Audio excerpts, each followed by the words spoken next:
Being LGBTIQ plus doesn't mean you will automatically have issues with your mental health. However, statistics suggest that they are at a higher risk of experiencing poor mental health. A recent Stonewall study found that over the previous year, half of LGBTIQ plus people had experienced depression, and 3 in 5 had experienced anxiety. 1 in 8 LGBTIQ plus people that were aged 18 to 24 had attempted to end their life, and almost half of trans people had thought about taking their life. There are so many complex talking points behind those statistics. So, on this mental health podcast special, we're going to raise awareness, highlight individual experiences, and try and unpick some of those topics. Joining us throughout the episode, we have 3 very special guests. First, it is a warm welcome to Karina Murray from Sporting Pride Ireland. Welcome to the show, Karina. Thank you. Next, we have journalist and current assistant editor of Goal, Emma Smith. Welcome, Emma. Thanks for having me. And we also have Martin Stark, the founder of the World Gay Boxing Championship, who wasn't able to join us on this main group call. He's based in Sydney, after all, so time difference does kind of play a part there. But thanks to the power of podcast editing, you'll hear him later on in this podcast. Right then, enough of me rambling on at the start. And a huge thank you, Karina and Emma, for lending your voices to this particular mental health discussion podcast.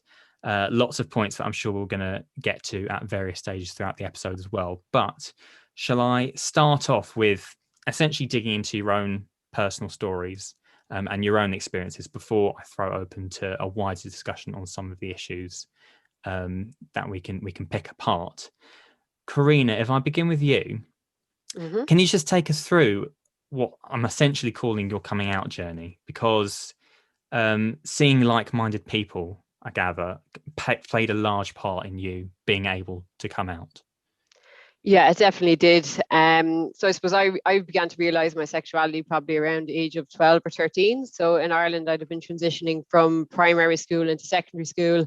And it was around that time that I suppose I felt the same sex attraction. And of course, it just totally freaked me out. Of course, all my friends were talking about, fellas and falling in love and things like that. And I just had no interest. And I just decided, well, look, I just keep to myself and I'll just do my own thing without actually having any words for what I was experiencing. Like, I didn't know I was a lesbian or, you're bisexual or anything. I just thought it was different. But what that was, I didn't know. As I got older, though, I suppose the visibility piece was very important. I actually made all of my LGBT friends online. There was an online forum called Queer ID. You essentially sign up and you talk about different topics, whether it was music, whether it was sport, whether it was whatever's going on in the news that day. But it was all LGBT people who were using this forum. This is the first time I'd ever engaged with people of my sexuality. They started giving me words and names and descriptions of these kind of experiences and what was going on. I was like, oh my God, I'm not alone. Just because there's no one here in my hometown doesn't mean that, finally LGBTQ plus people don't exist and that I now kind of have a community. So it did actually start online. And then I started going to Dublin, I suppose, because I'd be a townie, I suppose, I'm from a small town. And then I finally got to meet face-to-face people in my community. And I felt like I'd met my peers and these people have the same experiences as me. It's only then that I kind of began to accept myself.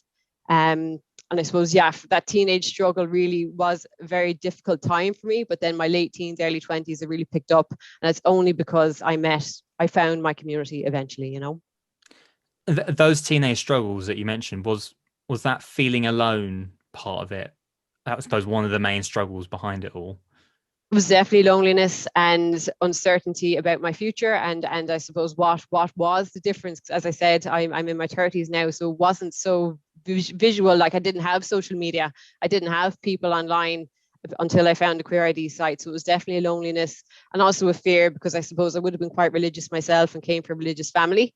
And that would probably actually be my only knowledge around same-sex attraction, is what was spoken about in the church. And I suppose that negative effect that had on me in terms of thinking, well, I'm one of these people now and what's going to happen to me. And again, I didn't come out of that until I was in my 20s and realized, no, it's okay, to be who you are and to love who you love, things like that. And I think I caught in a previous interview that you'd done that you were originally quite, a confident person, but then Hmm. almost kind of withdrew into yourself and became shyer when you were Yeah, going through that, I suppose, identity acceptance, if you like. Is that yeah. very much the case? Yeah, definitely. I suppose I'm shy because I had a secret. I was hiding something. I didn't want people to know something about me. So now I had to be introverted because the more extroverted you are, the more attention you're going to get, I would assume. And that if I don't want people to know about this difference, I now have to take a step back and essentially not be myself anymore while I keep this hidden secret to myself. Now, no one will know, just me. So it was easier to be shyer, I think. I recognize now looking back it wasn't, and I wish things had been different. But at the time, I think it was easier to regress a bit into myself. How important was sport to you, but also the LGBTQ clubs in your, I suppose, acceptance? Oh, it's amazing because I've always loved sports. So I'm a couch sport fanatic as well as being a playing sport fanatic. So I think I mentioned before again that I would have played sport a lot as a young person, so as a child until 12, 13. And then I reached that age where a lot of girls, I suppose, drop out of sport. But I was going through that difficult phase as well. And I kind of took a step back from team sports because I suppose that difference and that regression again. I kept up fitness through the gym throughout my teenage years and 20s as well. It wasn't the same. It's not the same as being part of a team and making connection with other people. I think that's a fact that, well, not everyone knows, but that I suppose certain people who've engaged in team sports might know. Um, but then when you look at the LGBT communities, and again, unfortunately, they're still not available in my part of the country over on the West Coast. I live in Clare, and we don't have any LGBT sports clubs over here. But when I moved to Dublin, I got to know about there's hockey team, there was soccer, there's rugby, there's badminton, there's everything. And these are groups of LGBTQ plus people who are meeting in a safe space to do physical activity together and to socialize together. And I think for mental health, from a mental health perspective, peer support is something that needs to be utilized more in terms of keeping well and staying well and health promotion. So I think a lot of the times when we think of mental health, we think of depression and anxiety and these things, but we don't often think about in terms of mental health, what we can do to keep ourselves well. And engaging with in sport, in physical activity with these LGBT sports clubs is something that I think can be very, very important for members of our community.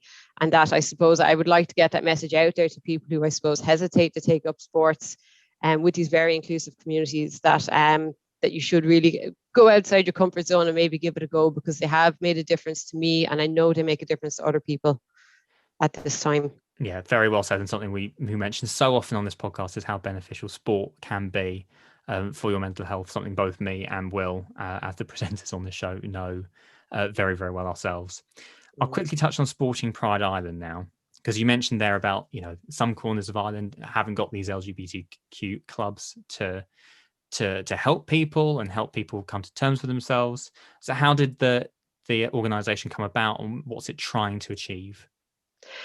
So it's basically essentially a group of LGBT community members prior to the gay games in Paris in 2018 came together to try and get a big team of Irish representatives going to the gay games. I think they had about 130 people going in the end. And it was off the back of this tournament Sporting Pride started, and I would have met them straight after the tournament.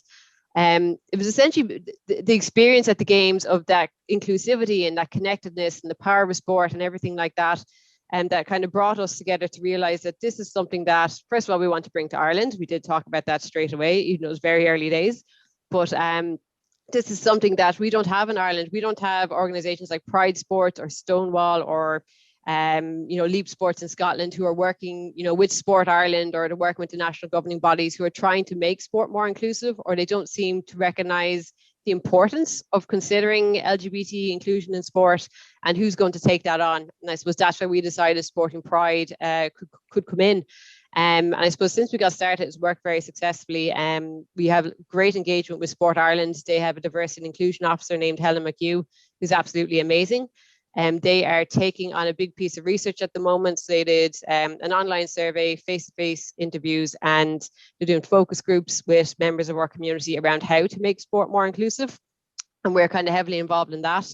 And it's just then the individual national governing bodies and how we can work with them in terms of helping them with inclusive policies to support our community. I suppose at the moment, the last piece of work that we're doing as well is we're doing online events. and that's basically around increasing visibility of members of our community in sports. That's if you look at we have a national LGBTI plus inclusion strategy for the next 4 years. And one big piece of that is visibility of our community members and how can we be seen more. So we are using the online space with our media partners, GCN, to provide a platform to LGBT sports people, both at the elite level, retired athletes, and their LGBT sports clubs, to increase their visibility, talk about their experiences with sport, and promote sports to other people. So that's kind of our ongoing COVID work until we get back to face-to-face. Oh, we've all got used to an online world now, haven't we? That's it. You have to. You've no choice. Exactly. And you touched on the gay games there. In terms of that as an organisation, how much good can that do? And how much does it really, I suppose, need promoting? And like I say, the visibility side of things, it must be so important for helping those. Yeah. Well, I think the reason we want to have the gay games in Ireland is the legacy it would leave. Like, as I said, sometimes it takes a bit of convincing as to why do specific policies or tournaments or events for LGBTI plus community members. It's because these games were created because we often feel left out of certain spaces. Like if you think men's soccer, I think is one of the biggest sports that to be at the different tournaments around Europe. Like how much visibility is there in, the general population of men in football who are out and proud? I think it's close, I won't say zero, but it's close to zero, especially at an elite level. Whereas when you look at the amount of men who are playing football in the LGBT clubs and going to these tournaments, it's like the complete opposite. Like there are so many gay men involved in the sport, gay or bisexual, sorry. But these kind of LGBT tournaments, so both the gay games and the Euro games, kind of provide that platform to show, here we are, this is what we do. And why don't you get involved in us and why don't you support us? Because we love sport and we can do as much for you as you can do for us. So if you're speaking to the different sports bodies in different countries, it's good to show them this is exactly what we do, this is who we are, and you should include us in all of your policies and things like that. So I'm not sure if I'm phrasing that properly, but I just think it's a legacy piece, that what it can do for the different countries that tournaments go to, and what it can do in terms of promoting people like me and like others in our community to take up sport and feel welcome in sport. Absolutely. The legacy of sport is something so powerful, isn't it? Mm-hmm. Moving on to Emma, and your own, again, I'm kind of phrasing it as coming out journey, but take us through sort of your process of getting to that stage where you were accepting yourself, and because I think it was 2019 where you publicly came out as trans. Yeah, I'd came out and sort of publicly over social media in November 2019. I'd sort of told to family and friends early on in the year, and I guess sort of like in terms of coming to terms of it's obviously sort of a bit later in life, sort of like coming out, but I mean, sort of growing up quite a bit similar to Karina, and sort of knowing that I was different, inverted commas, but sort of like not really knowing in what, like sort of not being able to put anything on, like sort of a name on it, I guess. I mean, yeah, like sort of like LGBT plus topics, issues weren't talked about in school, or at least not my school at all. I mean, sort of growing up in the late, sort of early 2000s at school, it just wasn't a topic, and sort of like it's just sort of after Section 28. I mean, that was obviously been appealed, but it was still sort of overhanging education, sort of like, and there wasn't really sort of any. I didn't really know sort of like what terms sort of like information, sort of didn't, so I didn't know if I was this, that, sort of like going through all sorts of various sort of like, well, I know I'm different, but I can't quite put the sort of like my finger on it. And then it was only when, but I mean, and sort of going to university and sort of becoming more aware of sort of who I am, but still, I guess sort of like with the overhang of growing up in sort of a time where sort of like these things were taboo, not really talked about, sort of like, I guess sort of like had sort of like an impact on me mentally, and that sort of like it was like, okay, that this is something this is not a good thing. This is something sort of like you could push this aside and sort of like there's a way to be normal, and it's not like it's not that. And yeah, and it did have an impact on me. And it's to be honest, it's only been in the last 3 years or so that I've sort of like actually tried, like, got accepted myself, I guess. And it's had such a huge impact on me and sort of like my outlook on life and sort of like it's honestly like sort of like I was thinking like today, and sort of like with I was saying to you guys earlier that it's sort of currently sat in my flat in Leeds, and it's absolutely heavy. It's heavy, horrible rain outside, and it's like sort of, and like honestly for me, for like the last 3 years in terms of accepting myself, it's like before it was like sort of like looking out a window which is sort of covered in condensation, mist, or fog, sort of like can't sort of see that, and then the last 2 years have been like rubbing a hole in it and sort of being able to see the world in full sort of like colour and shape and higher definition, actually being able to see a future properly, which has made such a huge difference to me and sort of like to my mental health, and also on all sorts of impacts on my life in terms of my relationship with my family, friends, work. And I guess that's sort of the part of the journey to where I am now. I mean, like there was no sort of like eureka, I am trans moment, I guess, but it's just this sort of like gradual acceptance of myself and gradual realization that there's nothing wrong with me, and gradually realizing exactly who I am and sort of how I can accept myself. The window analogy is actually quite a good analogy, because it's almost preempted my next question, which is a difficult question, where it was almost like how do you describe sort of the thoughts going through your head? Like the other analogy that pops into my head is, you know, when you go get your eyes tested and you get your glasses, and it's, you know, everything's a bit blurry, but then you see everything in HD kind of thing when you're wearing your glasses, and whether that's a fair analogy as well of what's going through your mind. Yeah. Well, I don't wear glasses, so I don't know. And I'm glad that you had the window analogy, because I thought it was a bit corny, but you know, I came up with it and I was quite pleased with it. Yeah, but it really is like that, and it's. I know, like people want to sort of like talk about coming out and all that sort of stuff in sort of a cinematic way, or in a way that sort of like there's this great big sort of realization moment, and then everything sort of like flicks from on to off, you know.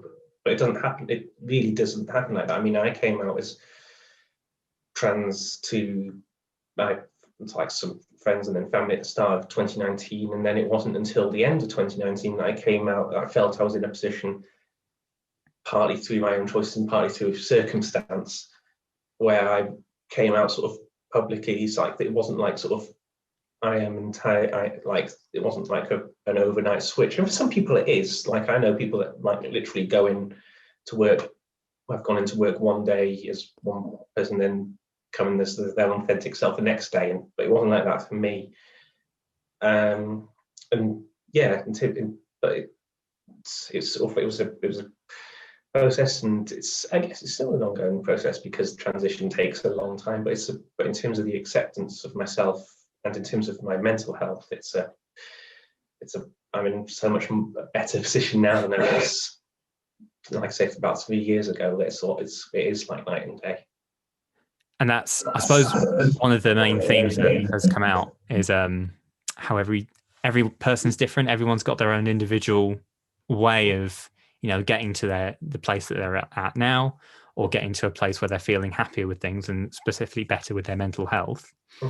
For you, was it, I suppose, again, this is picking up on the previous interviews that you've done and some, I think, previous bits of writing, but where you'd almost convinced your mind or tricked your mind into thinking that the reaction was going to be negative, and that once you get that reaction, actually you can start building up from that and get to the place where you're at now. Yeah. I mean, I'm a naturally pessimistic person. So I was more than sort of like ready for almost complete rejection. And I think that, but I think that's actually quite common among quite a few LGBT plus people and particularly transgender people. It's the idea that you become so upset, like you become obsessed with the negative side of things, whether that be on social media or sort of like in social media or whatever, or in your own head, that everything's going to be the worst case scenario. And I mean, obviously, not everything's perfect, but I mean, I've felt so lucky in that I've come out and I've found acceptance from family, friends, some people quicker than others, but I've not lost friends. I've not been disowned by my family. You know, these are all sort of things that go through your head, and there's such a huge reason as to why people don't come out and why they don't express themselves in the way that they are, and why they sort of keep things bottled up and keep things, and why, you know, that's why people have suffered from mental health problems in the LGBT community, and why the statistics that you said at the very start are so, you know, they're so shocking and sort of skewed in sort of like how LGBT people suffer from mental health problems so much more on average than the rest of the general population. But it's and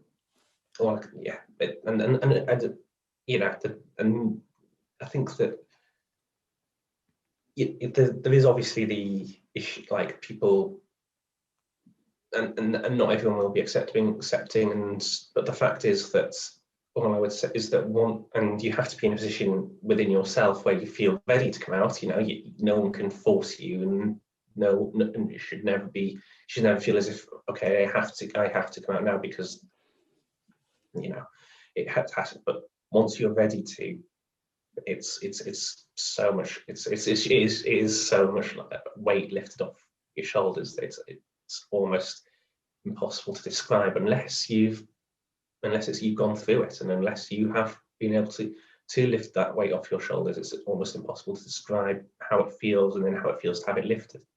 Yeah, that brings me on to my next question as well. Then that first time where you've got your new name, you're applying for a job as you, and that time when you see your byline for the first time. As journalists, we all love seeing our byline, but yes, it's special circumstances in this one, and that again must kind of feel like you've really taken ownership and accepted who you actually are. Yeah, definitely. I mean, in terms of in terms of coming out and all that kind of stuff, and I mean, I was like the things sort of like in terms of me coming out sort of in like sort of to general public was sort of expedited by the fact that I tried to come out in a previous job in mid 2019, and it didn't go very well, and it was clear that the work environment wasn't going to be very conducive for me working in that. People in the old bosses weren't going to be good to work with, so I left. And then it was sort of like, okay, I don't want to go through that again. The only way, and the best way, and obviously the only way to go out is to apply for jobs as Emma, as to apply for jobs as myself. So and which sort of links back to what I was saying before about some, like, you know, things sometimes move at different paces, but sometimes, you know, through both sort of like circumstance and also and where I was ready mentally, sort of like getting in a position where I was able to, like, ready and able to come out generally, and then applying for jobs and as Emma and doing jobs there. I mean, I can look back on it with almost like a fond memory, because, you know, I've now got a job. I've been in a job that I really like for the last over a year. But, you know, I was unemployed for 5 months and going through gender transition and trying to find jobs in sports media, which is famously one of the hardest jobs. It's one of the, you know, journalism's hard enough to get into in the first place, and then take sports journalism and football journalism, you can times that by 10.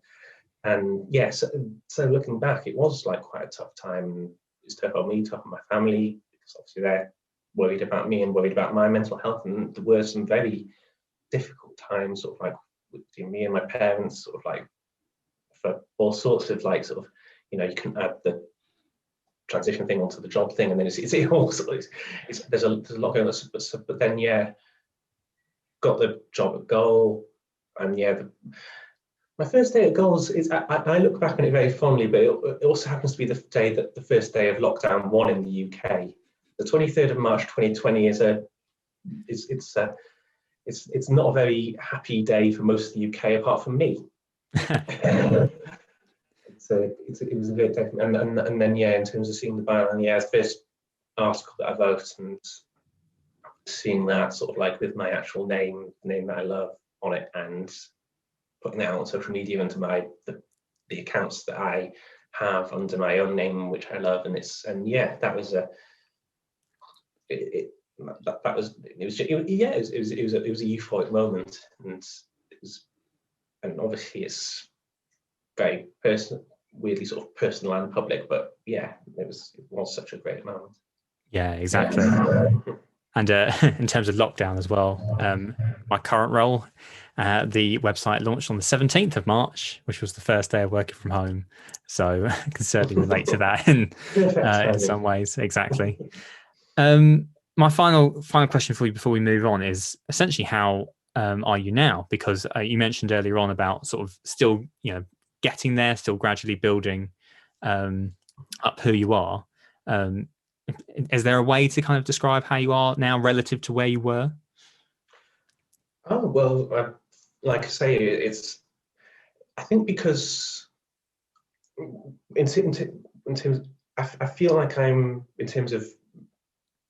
going somewhere in life, which I didn't for like quite a few years in my 20s, even though like sort of say work was going very well and all that kind of stuff. It's like I felt sort of like, well, there wasn't really sort of much of a future that I was looking forward to, and now that there is, because I'm sort of going through this, I've got the gender transition process started, and all sorts of like sort of the healthcare side of it's going fine. It's in the UK, it's the NHS's provisions for trans healthcare are not perfect, to say the very least.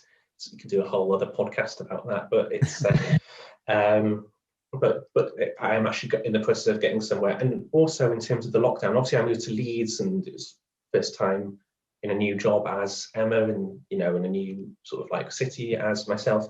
And then lockdown happened, and obviously can't sort of the life that I was looking forward to in Leeds was put very much on hold for a long time. And that was quite difficult. But now that's obviously everything's starting to open up again. And actually, to bring it to something that Karina said, sport for me has been extremely important in terms of my well-being, and also getting to know other people in the LGBT plus community, because I play for a football team, Yorkshire Terriers, who play in the GFSN, which is the Gay Football Supporters Network League, which is a national league in the UK of teams from various cities around the UK who like sort of we play in league and cups and semi-final stuff like that, and it's LGBT plus inclusive clubs. And joining that team, I played for the team in Newcastle very briefly, Newcastle Panthers, and then moved to Leeds and joined Yorkshire Terriers. And that has been a huge part of my life here, and is partly just for the for what sport brings anyone who does it, like going to training every week, the exercise, the mental well-being, the being with other people, but also like being in an LGBT community. I mean, there are community groups and like stuff like that, but to have sort of like that community and have it in the football context has been huge for me as well. And we've got the much delayed 2020 Cup semi-final at the end of this month against East End Phoenix from London, which very much looking forward to. But I mean, Karina's absolutely right in terms of how important sport is within the LGBT community, because I've felt that firsthand over the last year for certain. Exactly. So many benefits to sport. Honestly, I mean, I feel like we have made several podcasts over the course of our existence touching on that, but summed up perfectly well there. We're just going to jump from this conversation to hear from Martin Stark now, as he talks about his own coming out journey, but also his pathway into boxing after nearly dying in 2017. Martin, welcome to the show, and thank you so much for lending your voice to this particular series of podcasts on mental health awareness, particularly Mental Health Awareness Week. I'll start with your own personal story first, and basically, I suppose how people used to say, and this is one quote I've picked up from you in previous interviews about Martin, who couldn't punch his way out of a paper bag. So how does that Martin become current Martin, who's so ingrained in boxing and I guess the first thing I'd like to do is just thank you for the opportunity. It's evening here in Sydney. I'm in Australia, and I'd like to acknowledge the traditional owners of the land where I currently am, the Gamaragal people, and pay my respects to their elders past, present and emerging. I'd like to extend that respect to all Aboriginal, Torres Strait Islander and First Nations people. In answer to the question, in one word, how that Martin couldn't punch me out of the way of the paper bag, to organising a world boxing competition, is courage. That's probably the biggest change. I have the rare autoimmune condition Addison's disease, which is what JFK had. My body doesn't produce cortisol. In 2006, I had gallstones blocking my liver, and I had a procedure to try and remove some of the stones. Unfortunately, dye seeped into my pancreas. I developed septic shock, pancreatitis, was placed in 2 induced comas. One of those, prior to the second induced coma, I had a tracheotomy, and I was aware when the tracheotomy was performed. The experience I had with being in induced comas were the dreams. So I had PTSD, from almost dying several times whilst I was in intensive care, but also the dreams of being in an induced coma. Over the last 15 years, I've had about 7 hospital admissions from major surgeries and Addison's disease. But at the end of 2017, I almost died. So in Australia, I think it's the same in the UK, when you go to emergency, they have that area called resus. So I was almost died, and my pulse was below 40.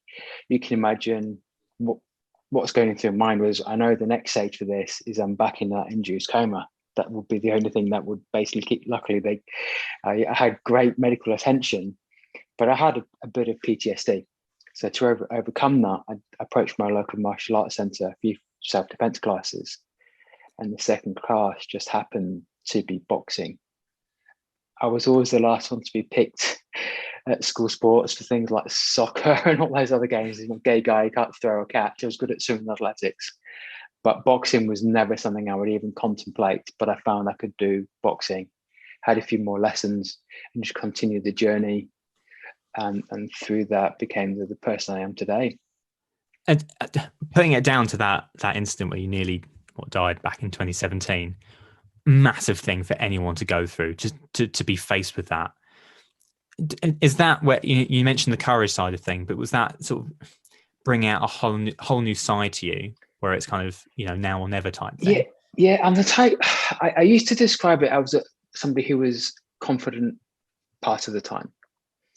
I was the perfectionist. Unless I could reach my own standard, I always judged really my capability, my pride, my self-esteem on what I could achieve. So if I could master something, it was great. But otherwise, I didn't realize I was actually achieving or doing great things. I just thought I was doing okay, and I couldn't reach my own standard. And I remember reading a performance review, and I was getting high achiever. I was always getting the top grades, the top marks in, my performance reviews, getting great bonuses. But it said, I wish Martin would be more courageous. And I'm the type of person, I would just do it straight away. So I just started being a bit more courageous in what I did. And I noticed a change. And then I really started thinking, how could I be more courageous in different ways outside of the work environment? And really boxing became the vehicle. And I describe courage through my own framework, which I call PACE, which is passion, action, creates confidence and excellence. If you think, when you're passionate about something, you will find the time to do it. Whether it's learning to drive, doing something new, going to the gym, you will find the time. Now, we've always had those moments where you think about something and you do it. So you start taking action. And rather than being the perfectionist, it's more about that confidence, creating excellence. And that was my own way to courage. Exactly. And it certainly seems to have panned out. Why the self-defense course out of anything? I think it was just a way of being able to channel the emotion that I've been having. So I can't describe the feeling of being placed in an induced coma and not knowing if you're going to wake up. It's incredibly hard thing to describe. Incredibly hard thing to describe. Now, can you imagine then being taken into a second induced coma and having a tracheotomy, being aware of them performing it, being sedated, but still being aware of them performing it, and then knowing what's next is that second induced coma. So I've had to fight in many ways for my health. I've always been like, health, have those breaks, get back to the gym, live life to the max. I've always wanted to achieve, but that fight has always been there. And going through those experiences, and it was a way of kind of breaking the emotion. I remember speaking to a psychologist, said, why am I feeling like this again? She goes, because you're creating a memory, linking another memory. So the memories of being in induced comas, of having a cancer scare, of having major surgery, then being diagnosed with a rare autoimmune condition. There's only so much people can think they can take, but I believe we're more resilient than we give ourselves credit for.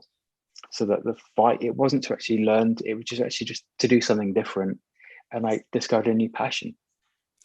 Is that essentially part of the key to why you are where you are now, is that you had something to channel that energy into that was positive, where so much had perhaps been not so much fear, but, worrying what's going to happen next type thing? So I think worrying was always there. And I'd already embraced courage really before I started that, but it was literally to try and do something very, very different that I'd never done before. And I discovered I was good at it and I enjoyed it. And I started cataloging my journey on Instagram. The hashtag gay boxing had fewer than 1,000 posts when I started boxing training. Yet boxing had 20 million posts on Instagram. And then I just started thinking, what do I do next? And people, it was like, the thing people would not expect me to do was boxing. But I found it something I was very good at. I loved, I enjoyed, and I really enjoy the boxing community, particularly here in Australia, which is very welcoming and inclusive. Was there an element of wanting to prove those people wrong? The ones who didn't think you could perhaps go on to do that? No, it's just more about just doing it for me, just finding something very different to do. I learned a long time ago, not to be too concerned what other people think. There's asking for opinions that matter, asking for feedback, asking for opinions. But then I think I used to listen to those critics. And those critics, why are they saying something about you or a piece of work that you do? And then you realize they're not doing something good themselves. So when you're excelling, people pick up on a few things, and that it puts that self-doubt, it's that microaggression, it's all of those things. And you're thinking, why is that person who's usually why are they saying that? And I remember my biggest deal I did working in IT strategic sourcing was a $300 million outsourcing contract. And that year, I was in the top 30 employees within the technology division of the company that I worked for. And I remember asking a colleague, can you tell me what's different about the way I'm doing it? He said, because you're on top of the issues. So there's all of this noise in the corner from various people, but you're not doing this, you're not doing that. But I'm actually achieving without realizing. And then I stopped listening to those voices. And we have that inner voice within ourselves, which seeds that doubt and the microaggressions that you get, especially for LGBTQ people. My husband's black, and it's very different for LGBTQ people of colour. In 2018, Stonewall produced a Work in Britain report, and I think it was something like 3% of white LGBTQ people have been physically attacked by a co-worker or customer. But for LGBTQ people of colour in the UK, that had risen, that's like 10%.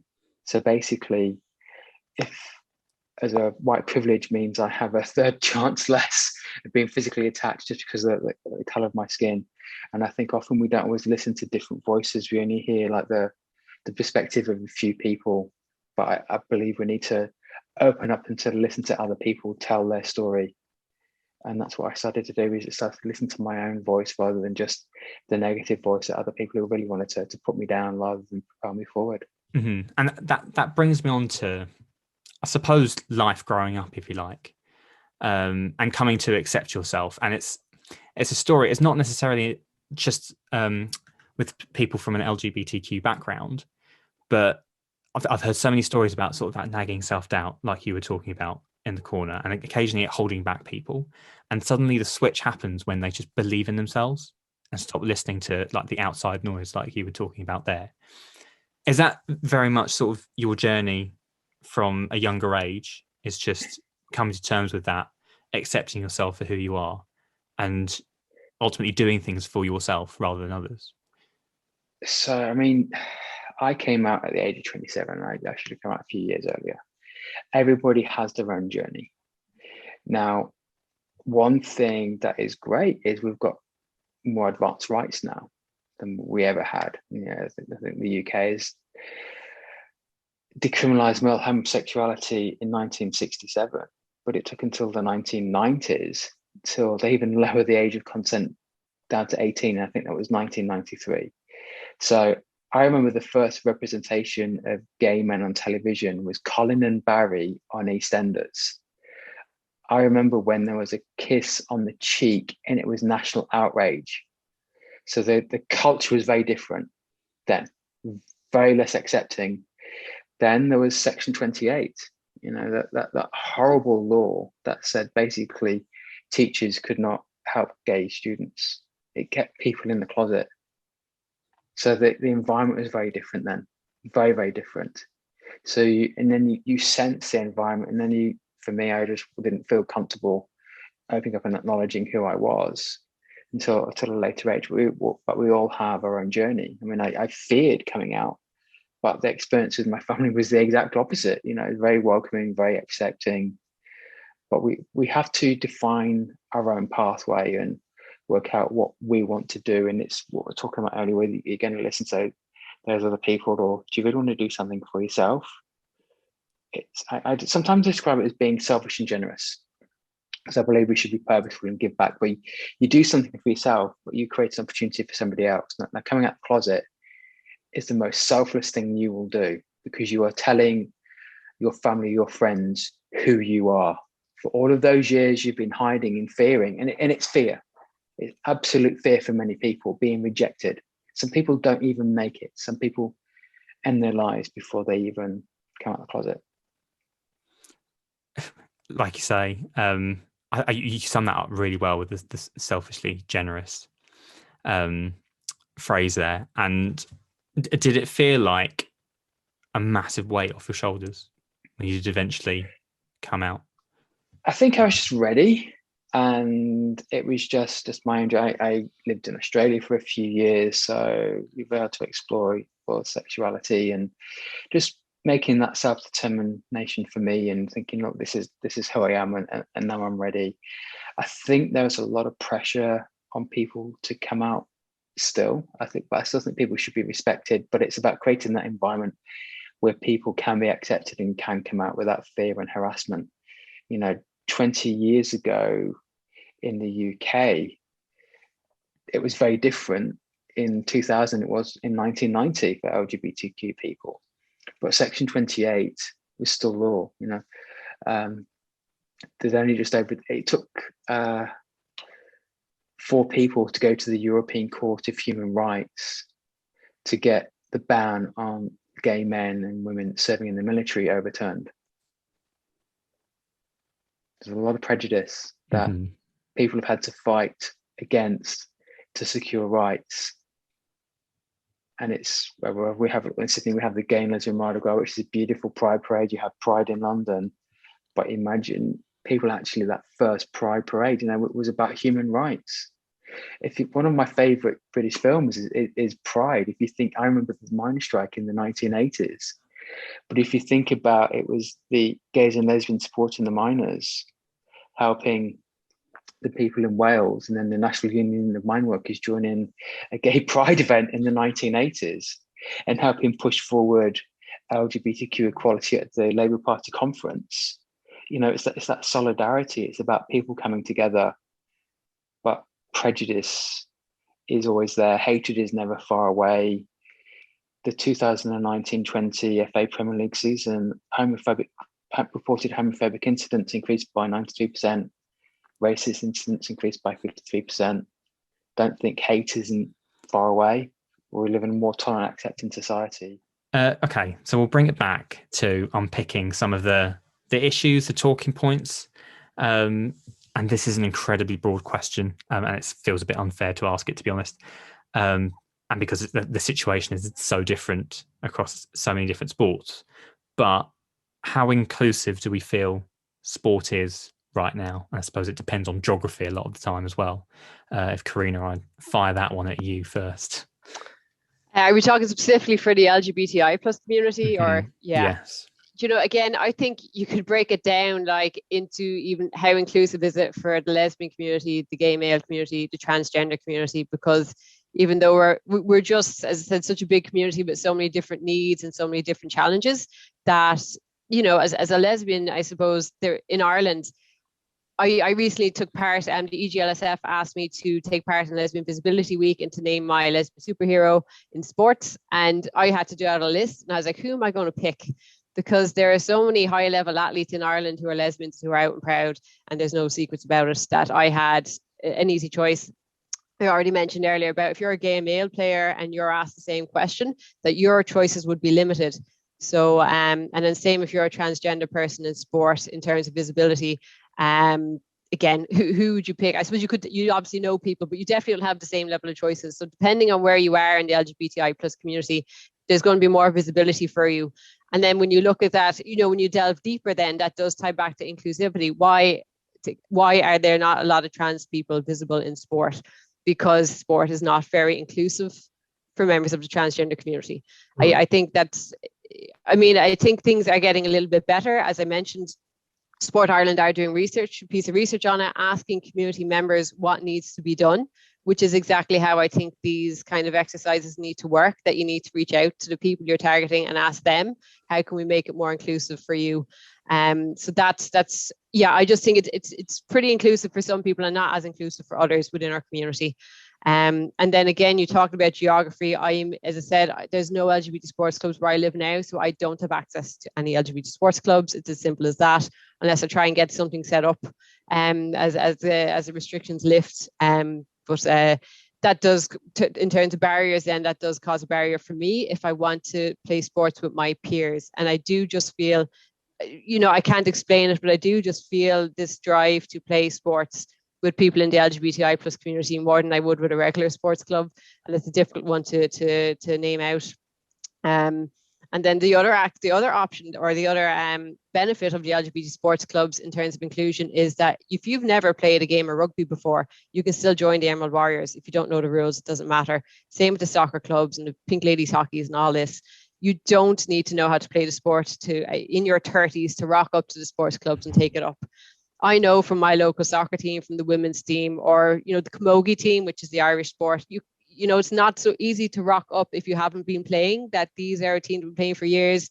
Especially, again, I don't know if you know camogie and hurling. It's a very technical game with a stick and a ball, and that is not, you're not going to take it up. And I haven't played it in like 20 years now. So I can't join that club. I can't be included in that club because they don't want me, because I can't, nothing to do with my sexuality, but because I'm a beginner.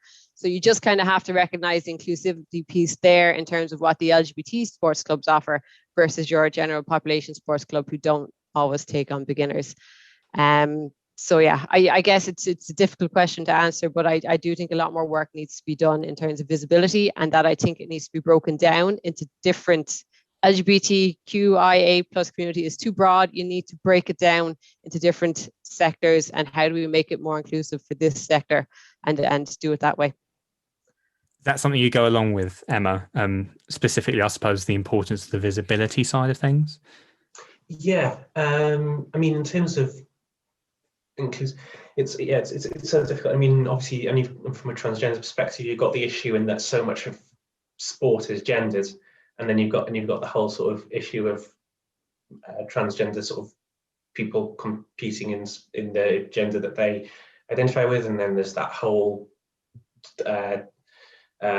debate in inverted commas, which is particularly in the States and obviously and here as well, and that's the whole other matter. I mean, yeah, in terms of it is difficult because obviously there's it's trying to provide that sort of sporting access for people. And I mean, take for example the team that I play for here in Leeds. I mean, there's one LGBT plus inclusive football team covering the whole of Yorkshire, which is which is a lot of people. But then, I mean, it's okay for me, sort of like being from Leeds. It's not too far for me to travel, but you know, if you're traveling from, you know, somewhere in the Dales or whatever, it's difficult because trying to create that balance between, you know, it's a difficult balancing act in terms of how much provision there needs to be, you know, how many teams, and then sort of what the quality of teams is. I mean, is the focus going to be more on sort of inclusivity and getting people to play sports, or do you want to be competitive? And you know, it's and obviously playing on a competitive league and stuff like that. And it's a lot to consider, and it's a difficult balancing act to pull off. So I mean, yeah, and I mean, and Karina's absolutely right in terms of visibility and sort of from playing sport. I mean, you can reel off lists of sort of lesbian sports stars, you know, there's too many to mention, and then gay male sports stars. You could probably, you know, in obviously famously in British football, there aren't currently at the top level. And then yeah, it's so difficult. I mean, and you know, creating that sort of environment in which people feel ready and sort of like able to be themselves is so important to do.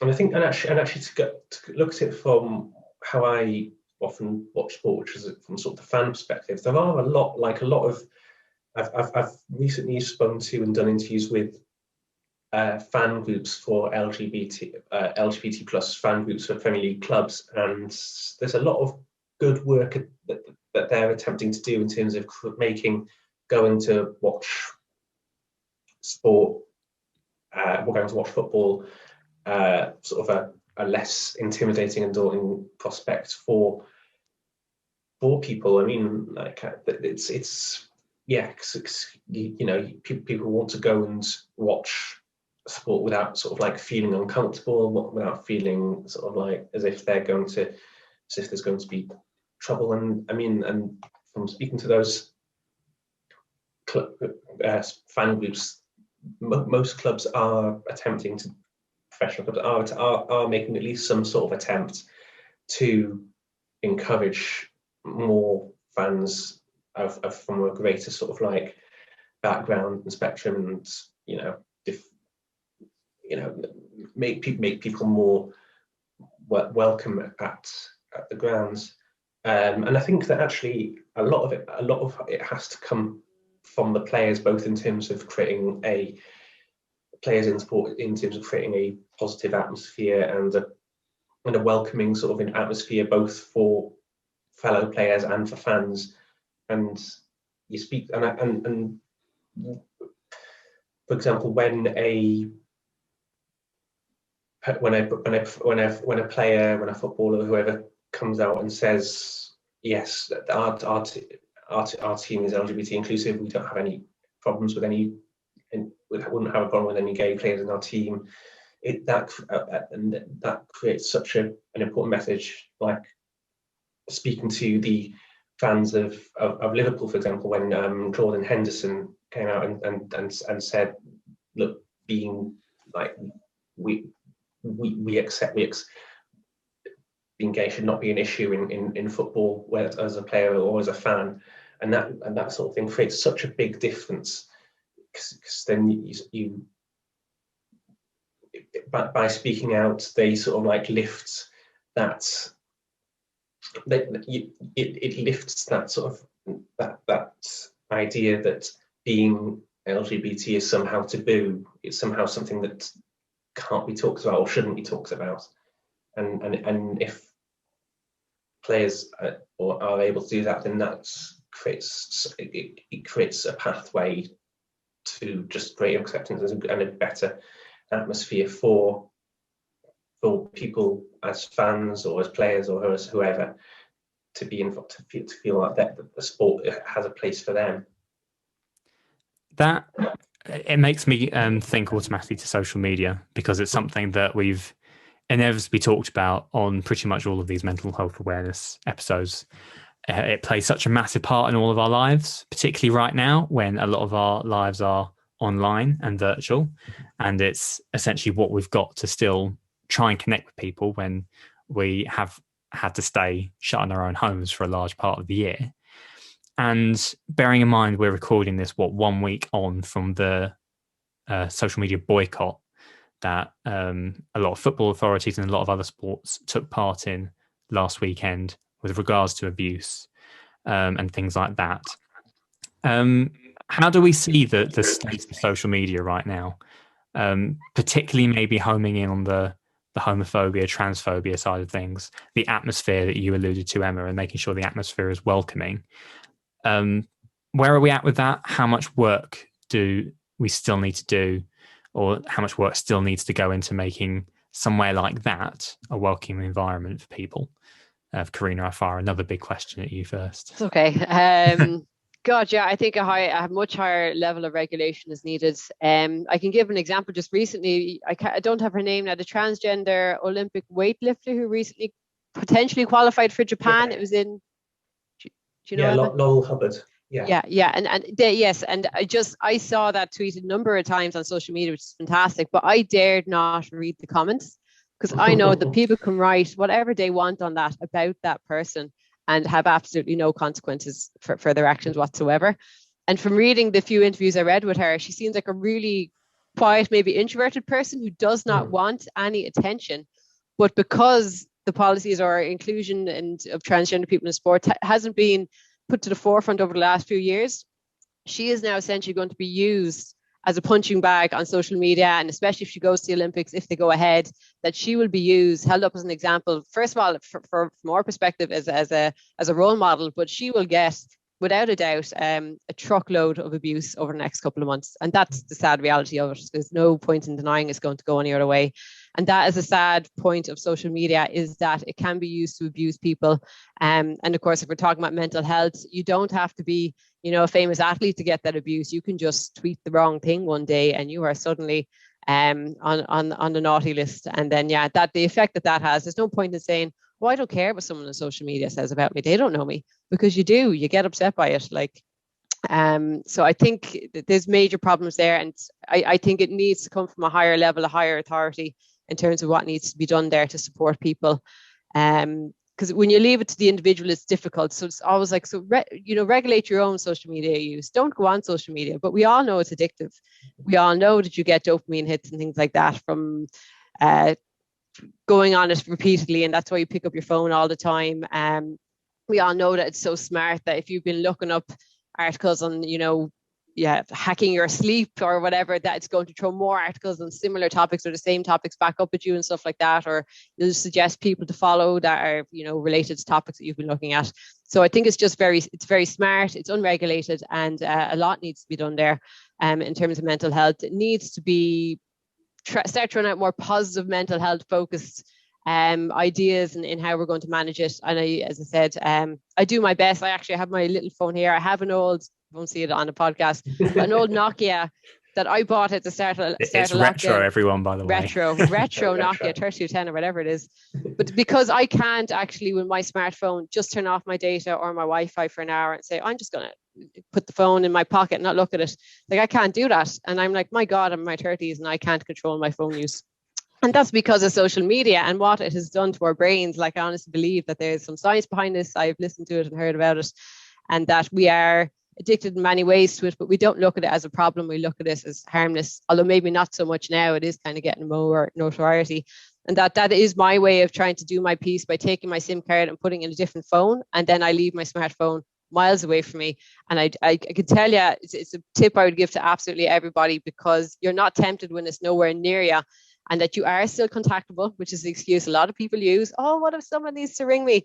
So you're still able to contact the people you love as well. And yeah, we've been going off the topic there, social media, but it's harmful. It needs regulation, and I don't know who's the right person who's going to do that. That'd be the question I would ask. Yeah, again, it's a big question, but like you say, it's why it comes up in every single discussion, because it does just play such a huge part in our lives and our mental health. And I've said this before, I'm not shy in saying it, that I don't use Facebook anymore because I got fed up with it, particularly in my role as a journalist. And I've said this before on the show too, but the time when I was threatened to be stabbed by the friend of someone who I reported on in court, who was up in court for stabbing someone. So, things like that. I didn't like how a lot of my professional life was invading my personal life as well. So I just did away with it. Likewise, the phone side of things, I have do not disturb settings on my phone now. So it goes off after 9 o'clock at night. And that's it. I know I've got a peaceful evening. But Emma, I imagine, particularly from the journalism and social media side of things as well, because we have to be in it, don't we? Yes. We have to have those profiles. It's something that we just have to get used to, I suppose, and manage as best we can. Yeah. And yeah, absolutely. I mean, I've always said that I wouldn't be on Twitter if it wasn't necessary for my job. But the fact is, for a journalist, being on Twitter, being on Facebook is essential, because that's how you make contact with people. That's how you keep track of things. It was so weird sort of having the social media blackout, having it happening, particularly for football journalists during the Manchester United protests. It completely changed the dynamic in terms of and in terms of sort of how the news was covered and all that kind of stuff. So it's essential. But I think it's also quite a double-edged sword, because I think that in terms of particularly the coverage of transgender people in sport, a lot of it is influenced by the fact that journalists spend a lot of time on social media, and they see transgender people through the prism of how they're represented on social media, both through anti-trans accounts and anti-trans movements, and prominent people and organisations who are very vocal and very active on social media, and sort of present things in a certain way there, and also certain the way that sort of like trying to argue with or have a conversation with anyone on social media is hamstrung by the medium. And I think that the way that transgender people and by extension LGBT people as a whole are represented in the media has been hugely influenced by the way that the way sort of like can be viewed often through social media, and often in a very negative way. Because I think a lot of the time you see that sort of like people who write about transgender people or about transgender issues haven't actually spoken to anyone who is trans, but have sort of like got their information from social media, or sort of like the way that it's presented through that. So that's had a huge impact. But at the same time, social media can be extremely positive for some people. I mean, I've like sort of the way that sort of like the articles that have been recently published with the LGBT Premier League fan groups, the sort of like you've had sort of like the trolls sort of underneath saying, why is it this news? Why are you covering this? This is terrible. This is bad. And then you've had people responding to them saying, actually, we really support like this, and sort of really support the idea of people being able to go to football matches as themselves, and sort of like these groups there to support people. And those have been, getting a lot more likes and a lot more sort of, people standing up and sort of saying, no, I support people being who they are, and being able to go and support a football team without sort of fear of harassment or anything like that. I think that sort of like in terms of LGBT inclusion in sport, I mean, it greater exposure and greater sort of like numbers of LGBT people competing in sport can only lead to greater awareness, greater sort of like acceptance, and it can only be a good thing. I mean, there are, you know, for example, sort of like the idea of sort of like gay women competing in football, tennis, whatever is just it's not even slightly an issue, because there have been so many fantastic gay athletes that like people realize that it's just not an issue. And I think with and I think it'll be the same with transgender athletes as well. I actually covered in an old job in the Pacific Games in Samoa, at which Laurel Hubbard was a competitor, because she's from New Zealand, and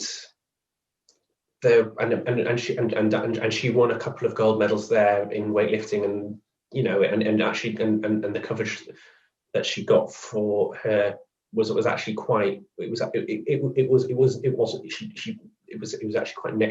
negative coverage from the local media. And actually the president of Samoa, in his closing address at the closing ceremony, sort of like said, we need greater sort of investigation, sort of like research into transgender people competing in sport, which on the one hand was a surprisingly political comment, it's a pointed comment to make in a closing ceremony address, but also on the other hand, it's good that these discussions are happening, and they're happening not through people shouting each other on social media, but through actual, like, sort of being played, like they're topics that are being forced to be discussed at sort of the highest levels of sport, and people are, you know, they're realizing that, you know, that being trans is not an automatic advantage. I mean, like, for example, Laura Hubbard, I think she's ranked 16th in the world in her weight class, and so you've got people sort of saying, oh no, it's going to be terrible, that she's going to, you know, it's going to completely skew the Olympics, it's going to make a farce of it. Well, she's far from guaranteed to even qualify. And certainly not like make the final or compete for medals, you know, unless she has a fantastic tournament. And I guess the point that I'm trying to make is that in the end, the only sort of like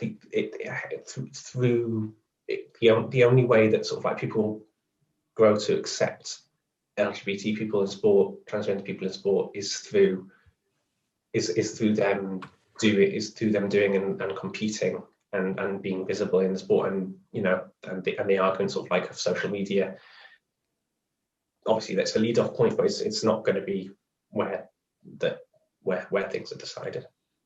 Yeah, exactly. It's going to be far more important conversations that happen at a higher level. And can I just say there, on that point that Emma made about discussions happening on social media, that is probably the biggest problem, in that it's not a safe space, and that these discussions need to be had, and not just on LGBT in sport, on, you know, women's rights, Black Lives Matter, things like that. Discussions need to be had, but not in the manner that they're being had on social media. It's just the wrong platform, but that's what people seem to use it for. But specifically taking to Twitter and Facebook there, maybe not so much Instagram, but yeah, I just wanted to jump on that. No, you're absolutely right. And I mean, the fact that everyone's on social media, everyone's opinion is out there, and you can pick and choose which opinions are right. Mm-hmm. and you know, and in the end, you just, like with social media, try not to make it too much of an echo chamber. I try to follow people who I don't necessarily agree with, you know, but obviously not everyone does that, and it's so like social media is not a good place to open yourself up to new ideas, I don't think. Mm-hmm. For sure. On that as well, those discussions on social media, is there perhaps too much of an emphasis on elite sport, and we're ignoring grassroots sport to some extent, when, you know, someone from a trans background, you know, and all the discussion is around, oh, they might beat someone to a world gold medal, but actually that narrative is blocking a lot of people who might just get into grassroots sport, which is beneficial for their mental health? Yeah, I suppose if you think about like the transgender person who just wants to play soccer for the local junior B team and go out with them at the weekends, they are still affected by policies that would affect an elite soccer player, or maybe that's what's going to happen. And that we need, I suppose, even myself, when I think about inclusion in sport for all of our community, I would often think of the elite levels before thinking of the grassroots level, even though the vast majority of our community are looking to play at the grassroots level. But I suppose from a sporting pride perspective, that's why some of our events are on the elite athletes, but we're also trying to do more events with the local sports clubs, the LGBT sports clubs as well, because they have such an important part to play. And they also influence national governing bodies in Sport Ireland and all that in terms of look what we can do. So yeah, I do think maybe the discussion is possibly from the general population is possibly always going to focus, or will for the meantime, on the elite athletes.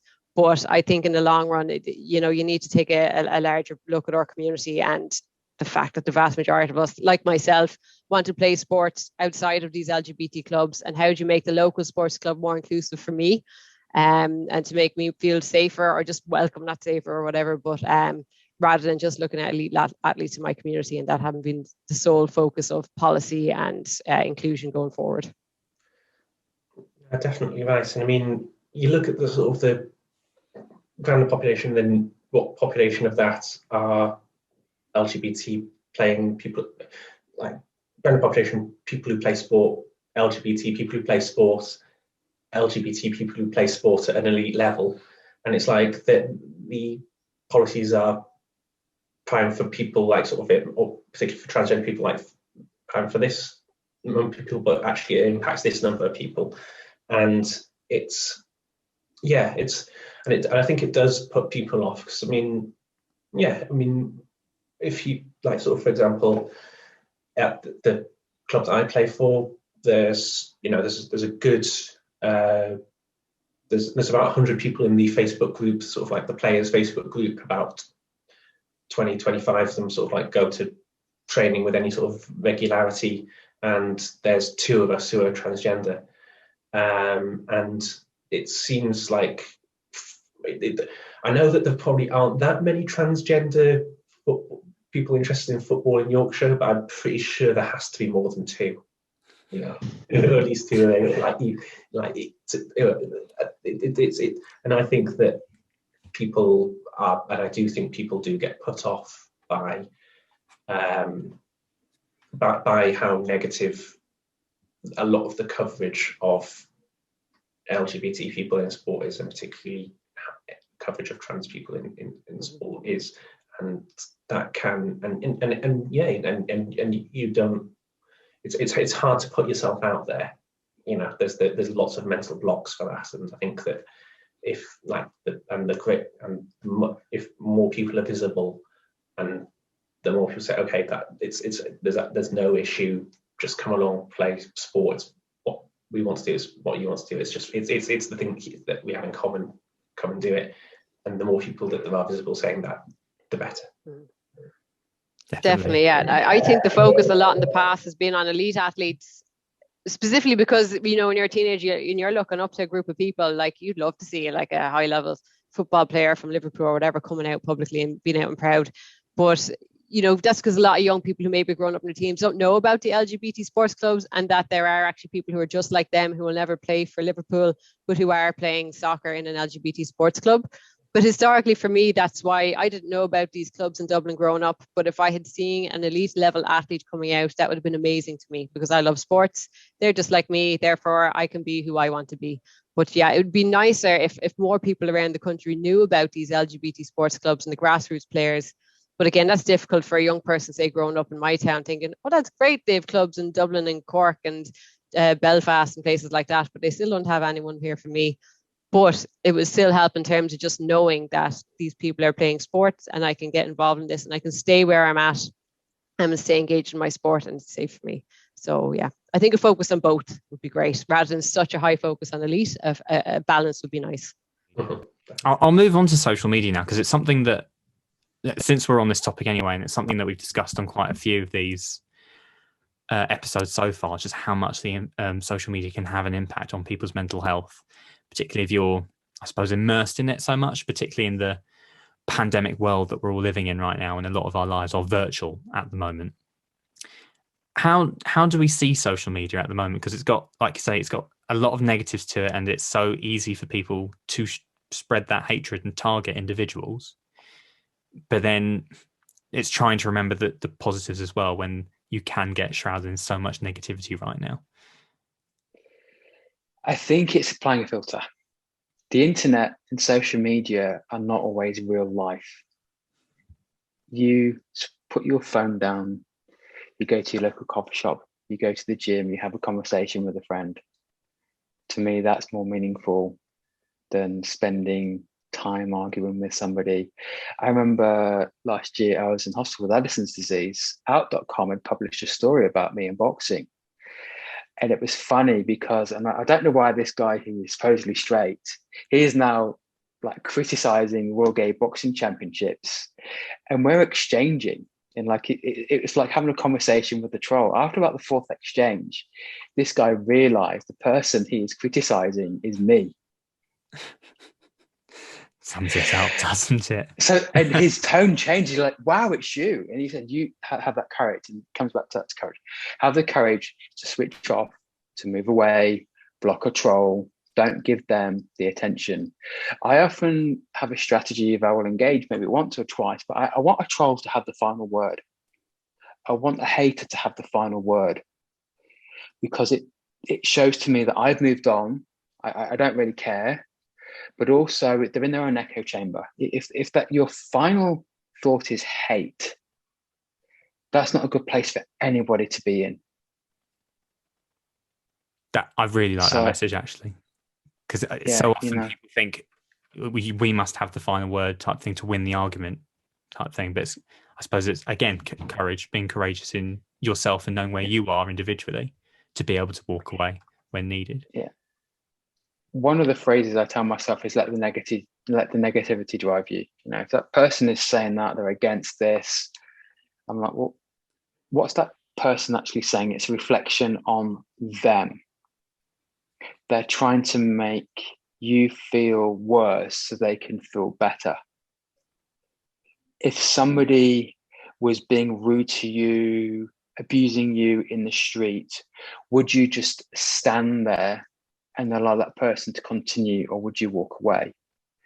Now, I would say most people would stand up for themselves and probably walk away and report them, because that person really isn't worth it. And that's the thing, it's about reporting. Not enough people are prepared to actually report incidents, not actually to speak up and speak out against racism and homophobia and hatred. Being an ally, you know, changing hearts and minds. We've all been in those situations where we've been bullied and one person spoke up for you. How did you feel when that person spoke up for you? And why would you not do that for another human being? Yeah, and like you say, the combined voices can have a massive impact, like you said with the European Super League a couple of weeks ago. Shall we move on to the World Gay Boxing Championships now? Which you're obviously the founder of, and you mentioned there earlier on about the hashtag gay boxing and it having so many, X amounts of uses versus the absolute mammoth amounts of uses of just boxing in general. Is that one of the reasons why it came about? Because I know you were trying for the gay games and then it got taken off the list of sports. So literally wanted to go to the gay games, competing, because studying the boxing, what am I going to do with this? What am I going to do? So let's go to the gay games. And I was calling myself the future World Gay Boxing Champion. Just having fun, really loving the sport. And then I'm in hospital, had an understanding crisis after training. And I just messaged the gay games, say, hey, what are your weight divisions, all of those things? And the message came back, look, really sorry, but there are only so many sports that we can have, and boxing didn't make the cut. So I'm just like, okay, why don't I just create the world's first LGBTQ boxing competition and call it the World Gay Boxing Championships? And I just started writing a few articles, posting it to social media, particularly LinkedIn. That's my platform of choice. And it just started getting a bit of attraction. Interviewed for an LGBT, one of the gay magazines in Sydney, and then just started bringing this thing together. And then last year created the World Gay Boxing Championships as a not-for-profit. So we're a not-for-profit limited by guarantee. Then I started approaching the boxing community. So I reached out to Boxing Australia, which is the peak body for the sport in this country. Initially, it was a email, a Zoom call, another email, and then I get a message back saying the whole board of Boxing Australia welcomes you and wants to support you to do this event. And they issued a media statement. I was interviewed by The Guardian, I was interviewed by BBC World Service, BBC Sport, and then just suddenly it's getting all of the publicity out there because I'm constantly delivering the message. And then we're building and growing a beautiful LGBTQI+ boxing community, but we're building allies. One of my best friends in Sydney is the president of Boxing New South Wales. I describe it as a family waiting or friends that we haven't not yet met. So the boxing community has extended the hand of friendship to the LGBTQI+ community, wanting to help us organise and run this event. We've got 62 people registered from 7 countries. Now, I'm pretty relentless. I won't kind of back down when it comes to our community. So I just started emailing the world professional bodies. Had a meeting with the president of the International Boxing Organisation. This is a great Zoom call. He issued a statement. I just contacted the World Boxing Council just on their generic email. Within 2 days, I had a personal video from the international chair of WBC Cares Division, have a letter of support. And then I just start contacting the others. And I get a message of support from the World Boxing Organisation and had a personal letter from the president of the World Boxing Association. Now, whilst that's sort of very at the elite level, we're amateur and grassroots, for me, it was important that we asserted our presence and started to form those relationships. And it was just a case of just keep going out, keep out there, communicating. We're working on a business plan and project plan and have my first fight on the 26th of June. There were so many allies out there wanting to help the LGBTQI+ sporting community, particularly in the Australian boxing community. It's so good to hear, isn't it? Because we've always banged on about this podcast, or on this podcast, about sport being for all, because it can do so much. Yes, we talk to a lot of athletes, but even myself and Will as presenters, we're not athletes in any way stretch of the imagination, but we know how much sport has done for us personally, be it our mental health or individuals. And I suppose with boxing, people can so easily jump to conclusions, I think, about it being this, male-dominated sport, quite brutal sport. But it's so refreshing to hear how many hands have been reached out to help you get this thing off the ground and make it what it is now. So I think a couple of things I'll say to that. At the moment, I still feel for LGBTQ sport and representation, the onus is still at the elite level or professional athletes, people who've competed at the Olympics or World Championships or soccer players. And I get disappointed because the real story of sport is the community level, the grassroots level. How many people will get to compete at the Olympics? Not very many. So we put the pressure on those athletes to come out and represent. Whereas the gay games have been going for almost 40 years. How about the people who've gone to the gay games or set up an LGBTQ club or just happen to be an LGBTQ person and they participate, they go to the gym or they participate? Those are the real stories in sport, in my view. That's where the heart of sport happens. You think about soccer in the UK, it's like the weekends, the Saturday, Sunday leagues for kids to play sport, to participate in soccer. Swimming was my sport. We used to have the swimming carnivals at the weekends. That's where it all starts. That's where most people participate. But those stories are very rarely told.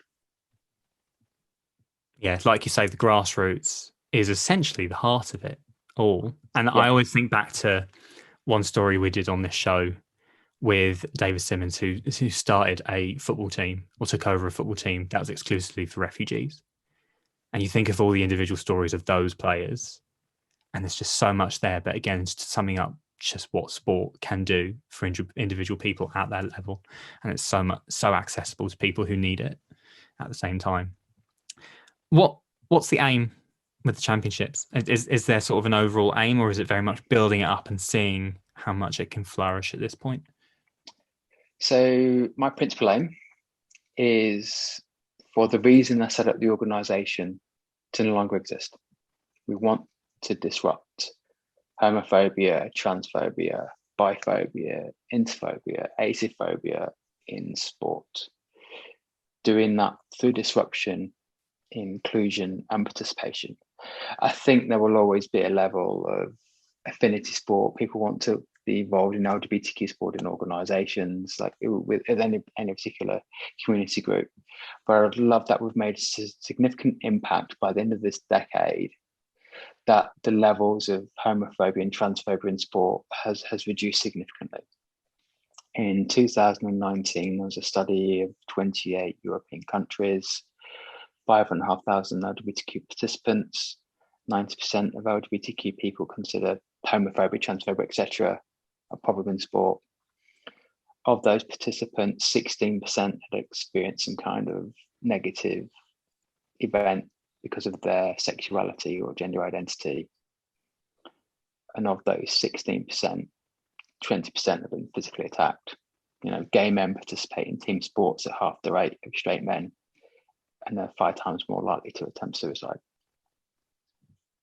Exactly. And on a previous interview that I heard that you did, you mentioned Kelly Maloney as one example. Yeah. And I suppose how much of an influence someone like that can be in the position that she's in, the position she's held in boxing for so long, and whether that can go a long way to changing those hearts and minds at the same time, particularly in the way she's supporting things like that. Kelly is a huge influence, huge positive influence. We've become close friends. She's been advising me on the championships. We're in regular contact. But Kelly, so courageous, and she's offered to help train some of the UK peeps who want to participate in the championships. There's a real ally for trans inclusion in sport, real ally for LGBTQ people in sport, but has achieved so much in boxing. Lennox Lewis was the undisputed heavyweight champion, represented by Frank Maloney, who always has been in Kelly. So for Kelly just be so courageous, she loves the sport of boxing. Kelly is Kelly participating in boxing. She was Frank for a big part of her life, but she is Kelly. Always has been Kelly. Likewise, and that the courage, common theme here, to actually come out and be who she really is, I think was always, because I remember that when she first revealed to everyone. It seems that banning is a solution. I get very cross when I see, and it comes back to that elite level again. It comes back to a trans woman is going to prevent a woman winning an Olympic gold medal. Now, I'm not going to go into that debate, but what I will say is, when athletes are condemning trans people from participating in sport, the conversation seems to be world champion, Olympics, but really, most people participate in sport, going to the local gym, going to the local pool. Do you not want trans people to train? Do you not want trans people to be able to go to the boxing gym and hit the pads and the bags? Or if you're against trans people participating at the Olympic Games, but you're passionate about your sport, why don't you offer classes for trans people to learn to swim, to learn how to box, to learn how to run better? So there's this thing that you're going to try and ban a group of people from participating, but then you say you're not transphobic. So prove it by enabling participation, enabling inclusion. And if you spend time with people, you might learn something. You might open your own heart and mind a little bit. And maybe they could learn something from you to be a better swimmer, to be a better boxer, to be a better athlete.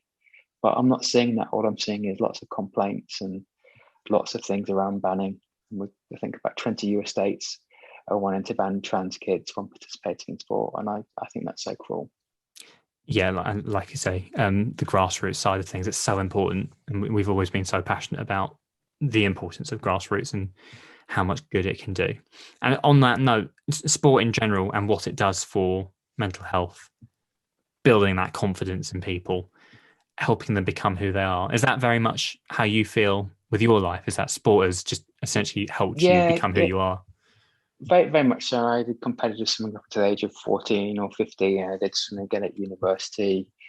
So for me, it's the camaraderie that you certainly have within boxing when you're sparring. There's the partnership. There's that feeling, that sense of belonging.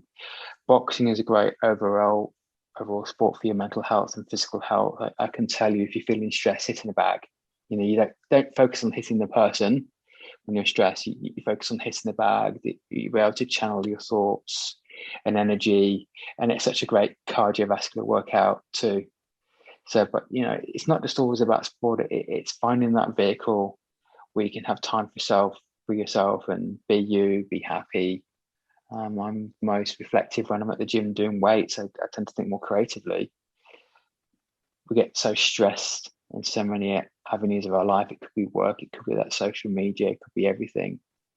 But we all have those spaces where we are ourselves and find that space. And for me, it's sport.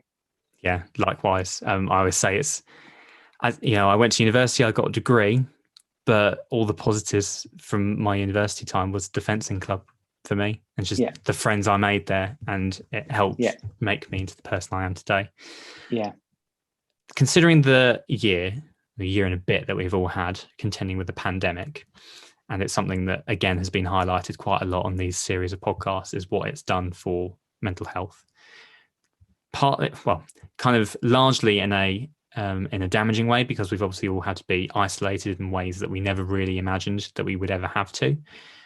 But on the flip side, has it maybe renewed the focus for a lot of people on just how important activity is and being outside is at the same time? Look, I'm very lucky to live in Sydney. Australia, we can't leave the country. They're very strict rules. But Sydney, we were only locked down for about 3 months. So I was able to go to the gym, to go to boxing, to go to events, and have a level of freedom that other people didn't have.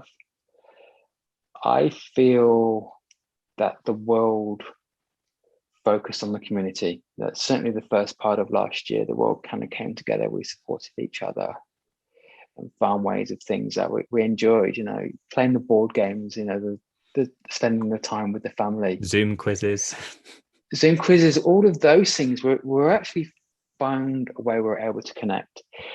Now, the problem with that extended period and that isolation, the only relatable experience for me is when I was in hospital for like almost 2 months. I think I spent almost 4 months in hospital in 2006. Being in intensive care for a month, being in those 2 induced comas, that was, I dropped, I think, about 20 kilos in a period of probably a few weeks. I didn't eat for 6 weeks. I was fed through tubes, and I had a tube in my neck and all of those things. So my freedoms and everything were taken away. I couldn't even speak. If I speak through my throat, this is my natural voice because of the damage to the vocal cords. So I was kind of prepared in some ways because I've had a relatable experience. But I sense that from people. I see people certainly in other countries when they had those harsher lockdowns, certainly in Melbourne, because Melbourne had a very harsh lockdown than what we had in Sydney. But it's about that being physically active, whether it's just being at home or if you can get to the park or something, try and stay physically active. It's one of the best ways of battling mental health. And that brings me on to the next question, which I've been asking everybody, because the theme for this year's Mental Health Awareness Week is nature and the environment. Again, you can understand why that's the theme, considering the year that a lot of people have had. How has nature helped you in terms of balancing where your mental health is at if you're having a particularly stressful week or a particularly down day? I'm very lucky that where I live, if I walk right, 10 minutes up the road, I see the Opera House and Harbour Bridge. If I walk left 10 minutes, I'm one of the best beaches in Sydney. So me being close to water, I don't enjoy swimming at the minute, but I have a big affinity to water and the calmness of the Pacific Ocean every single day when I go out. So also, I think the thing with nature, I had a really bad fear of snakes. And 2 years ago, I went to a wildlife park in the centre of Sydney, and I held a snake. I touched a snake twice, and then I had the snake wrap around my arm. Well, a couple of months ago, I went back to that same wildlife park, and I said, look, I just want to really master my fear. And can I hold a snake? And they brought out a diamond python, and I held the snake in my hand. And it was a little bit of apprehension, but felt very empowering. And this snake was trusting me. Its body it was very comfortable, and it was in my hands. So like, why am I scared of this animal? It's not a brown snake. It's not a death adder, things that we have some of the most venomous snakes, dangerous snakes in the world. Here is a harmless python that is trusting me. It's been its natural self with me. So I think it's trying to find those environments where you can be your natural self, listen to the birds, all those things. You can go to the park or whatever. For me, it's the water is probably where I feel the most calm. Absolutely. And I can relate to that a lot, actually, because living in Essex now, as I do, where I grew up and where I'm back now, but I was at university in Dundee by the water. And honestly, it was so nice. Just, you're looking out from your flat and you can see the river. And it's something about it, isn't it? Even I'm not the biggest swimmer either, but just seeing it just adds a whole sense of calmness to your day anyway. In terms of finishing off the conversation, in terms of advice that you might have for people who are maybe struggling to find that courage or struggling to accept themselves for who they are, or perhaps facing some of that negativity, criticism, abuse on social media, what advice would you have in terms of, putting the noise to one side, trusting in yourself, and helping yourself get into a better place?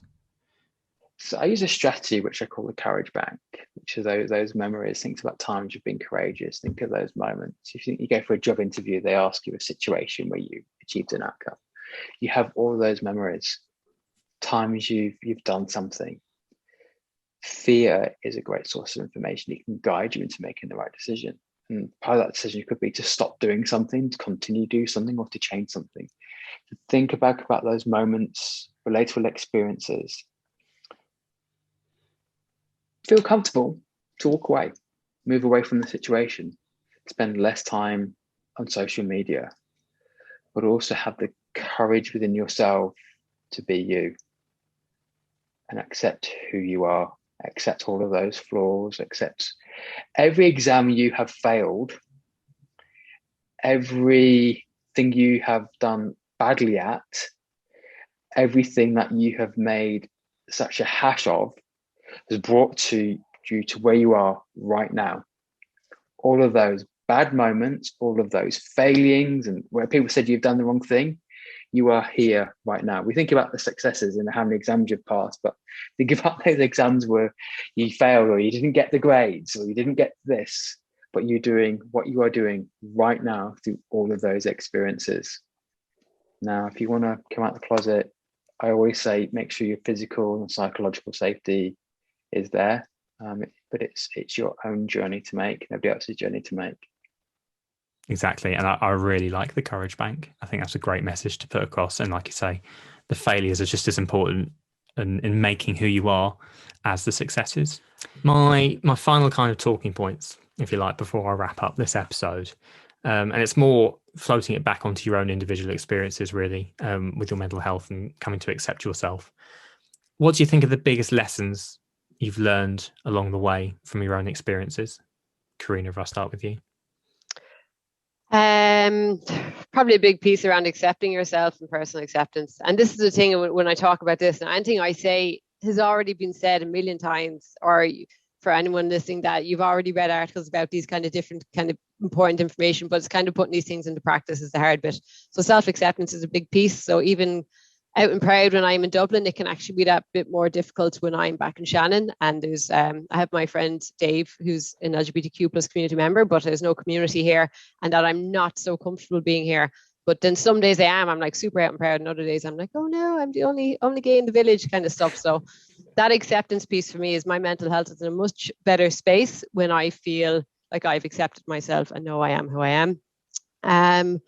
Other life learnings, I won't go on about my old school Nokia. That's actually just been a major piece in terms of minding my mental health. I just absolutely love it. And disengaging, not just from social media, but technology in general. The technology is obviously very useful. Like, would you have ever even heard of Sporting Pride without technology? Probably not. But I definitely think it has its downfalls, and that it needs to be managed a little bit better. Is it learnings since COVID or learnings? Just along your journey, your life journey. learnings. Okay. Probably another life learning then is in relation to peer support. I know I touched on it earlier as well, but there is nothing like it, I think, in the LGBTQ plus community about finding yourself in other people, your commonalities, your life experiences. I think if you go back even as far back as the AIDS crisis back in the 80s and 90s, you'd often hear stories about friends as family. Like, a lot of these people, are mostly men, I suppose, were essentially abandoned by families, and that they had to rely on other community members. And I know things have gotten a lot better for us, obviously, in recent decades, but I still think there's a feeling in our community that those friendships are much closer. We have much closer bonds, maybe. I don't know what it is, but there is definitely a sense there that we definitely take our friendships with our peers, their brotherhoods, their sisterhoods, their family to us. And that's an important piece for anyone who hasn't, I suppose, linked in, not only with a sports club, by the way, but there's lots of different peer support groups available out there, but linking in with like-minded people, I think, is very important. And finally, just asking for help when you need it, I suppose, and reaching out. That's something I didn't do, as I said, all through my teens. I just went into myself and never once spoke about my sexuality for, almost a decade or whatever. And that, as I said, I said it earlier as well, it's a regret. And I wish I had reached out sooner. And I remind myself of that now when I go through other struggles, that when you did reach out at that point, things got better for you. So just keep reaching out when you're struggling, and open up and let people know that you want to say something, you have something to say, and that you need support. That would be it for me. So some very worthwhile advice, Sarah, I think. And Emma. Yeah, I mean, I definitely agree regarding sort of like just reaching out and sort of talking and talking about like problems and sort of like communicating. And there's nothing worse in terms of like the idea of sort of keep calm, carry on, or keeping quiet, sort of like just keep zip up lip, all that kind of stuff. It's all a terrible idea, terrible advice.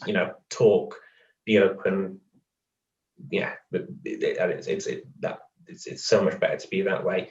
And I think what I've also learned is, in terms of sport, is that it is like for so long it was the idea that, okay, I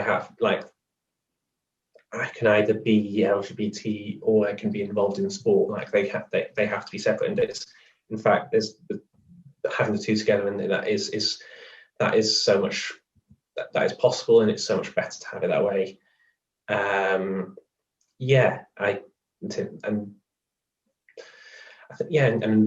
that's just in terms of the best lesson that's what it is for me, is the idea that you shouldn't just have to feel as if you can only bring certain parts of your life, certain parts of yourself. You can only bring certain parts of yourself into certain parts of your life. You can be yourself in all walks of life, and in sports you can be yourself, and that's so much of a better way to be. Yeah, I really like that one. Is that you don't have to pick one or the other, do you? You can have it all. And my final topic, really, because this Mental Health Awareness Week, the theme of it is nature and the environment. Again, I think we realise the obvious reasons behind that, considering the last year that we have all had. So it's something where we're asking everyone, how has nature, or being in the great outdoors, if you like, how has that benefited you and your mental health, and how have you managed to factor that in to your days? I think, as I said, nature is very important. I think, as I said earlier as well, it's a regret. And I wish I had reached out sooner. And I remind myself of that now when I go through other struggles, that when you did reach out at that point, things got better for you. So just keep reaching out when you're struggling, and open up and let people know that you want to say something, you have something to say, and that you need support. That would be it for me. Yeah, Yep. So as I said, I think I mentioned as well earlier that I'm very lucky to live by a river walk. I compare this to my time living in Dublin, where you lived in the city, and the big difference that's made to me being able to go out every morning with the dog and to connect. I suppose to be honest, I find it difficult to connect with nature sometimes. Depending on where my head is at, not going to pretend that, oh yeah, I'm always lovey-dovey in nature. Sometimes I leave the house and I come back and I don't connect at all, and I just have zoned out for my whole walk. But it's when I do go out and when I purposefully practice mindfulness on my walk that I can feel connected to nature, that I know it does have a big impact on my mental health and my setup for the day, because my walks are always first thing in the morning. And there's certain elements of nature, I suppose, that would appeal to me, or that would bring me back to the present moment that much more than others, such as, the water. I think a lot of people have said swimming has become another one of those popular sports in cold water. So I've always loved swimming since I only got back into swimming in 2016, but I've loved it ever since. And I must say, once you get into that water and you feel in the present moment, sometimes, depending on the day, that can be the only moment I'd have in a full day where I felt, alive. And this is the moment. This is, you're just breathing heavy or whatever, and you just feel like it's something amazing that can get you set up for the rest of your day. And another piece of nature, again, I'm just picking out little pieces because I said it can be difficult to connect, and that you have to find what works for you. Certain trees, like cherry blossom trees, I think at the springtime of year, when they start blooming, it always reminds me of how fleeting life is. And that is, if you look at Japanese culture, that is the message that those trees give, that we're here for a short time and life is fleeting and make the most of it. And then, you pass. And I hope that doesn't sound depressing, but nature can remind you of that, because nature is constantly changing and it just accepts itself, and it lives and it dies and it comes back. And it's just something that I think we all need to connect with. I think I won't go down global warming or talking about anything like that. I think we're very disconnected, and I have been for a long time. So finding those little elements that work for me and that help me feel connected to nature definitely makes me feel a lot better. I appreciate everything that I have in the locality that I have, and I wish more people could experience that, because I don't think that they do. I don't think enough people are connected. And we can connect that back to our social media and our technology chats as well, because people are too busy looking down at their phones while they're out. But yeah, I would put down the phone and go out for your walk and find the different pieces that might work for you, because nature is beautiful, and just, do connect. And Emma? I definitely agree with Karina on that. I live sort of on the outskirts of Leeds, and it's quite I live quite near an industrial park, and sort of like various sort of manufacturers, factories, stuff like that. It feels like not the most nature heavy sort of part of Leeds, but going out sort of like on walks and going out sort of like getting out of the flats as far as allowed during lockdown, found actually there was some fantastic naturals. There was some fantastic green areas, fantastic areas of sort of natural beauty, just sort of like turning off sort of like the main road and going down sort of like a side alley sort of thing, like, going down like one of those sort of like sort of public footpath sort of like things, just slightly veering off the beaten track and finding some fantastic areas. And I think that's part of what like nature means to me, is the idea that sometimes to find the best parts of life in terms of finding nature and everything else is to go slightly off what you would expect, and sort of like slightly off what the main sort of like main road mainstream is.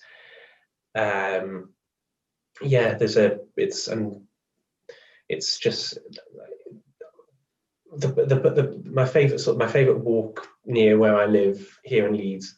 You go out sort of where I am, you head up the road for about 10 minutes, and it's like this dusty sort of main road, sort of like with a lot of sort of like trucks going off for sort of like the industrial sort of areas nearby. And then up on the left hand side there's what looks like basically someone's driveway, and so you sort of feel a bit awkward going up there, like you're sort of trespassing, but there's actually just at the end of it there's a public footpath, sort of like with a style gate. You head over that, and all of a sudden in sort of like in a bit like farmland, sort of a bit and rural land, and it's the most beautiful green area. And heading there and finding that during the summer for me was such a huge. It made such a huge impact for me and sort of on my mental health and stuff like that, knowing that I didn't have to sort of like be stuck in this pokey little flat, or sort of like stuck in sort of like this, like going somewhere and find somewhere really beautiful and green, and just sort of like take in that and take that in and sort of like be more in touch with nature, and sort of like be, you know, just enjoy sort of like the natural beauty of the area, where in an area where you wouldn't necessarily expect to find it. So that's been what nature has meant most to me during the last year or so. Honestly, I only put that question in at the start of this whole series just because it was the theme of the week, and there's been so many interesting answers to it as well, and so many things you can pick up. Like, I've never thought cherry blossom trees would come into an answer, and even, you know, some of our guests doing gardening and growing their own food during lockdown just to try and help soothe their minds. So many different aspects to it, which is really brilliant to see. Thank you both, by the way, for Yes. lending your voices to this. Speaking personally, I've learned so much from this particular conversation. Likewise, so many important bits of advice I think that a load of listeners can take away and apply. And yeah, whether it's courage, whether it's confidence in yourself, trying to be open about whatever it is you're going through. There's so many important messages that deserve to be shouted from atop the rooftops. So thank you again for opening up, because I always have such huge respect for people who are able to do that, because it is a massive personal thing to put out there in the first place. So thank you so much. Before I wrap it up, resources for anyone who needs them, whether it's mental health support, helplines, are as always in the show notes of this particular episode. Likewise, links to Sporting Pride Ireland and Twitter as well, if anyone wants to follow some of the bits and pieces she's writing. But yeah, ultimately, thank you again to everyone on this podcast for sharing their experiences. Thank you everyone again also for tuning in and listening to what we've been doing. Please spread the word if you can. Take care. Hope is on the horizon, certainly, with restrictions easing. But look after yourselves, and thank you for tuning into this mental health awareness special.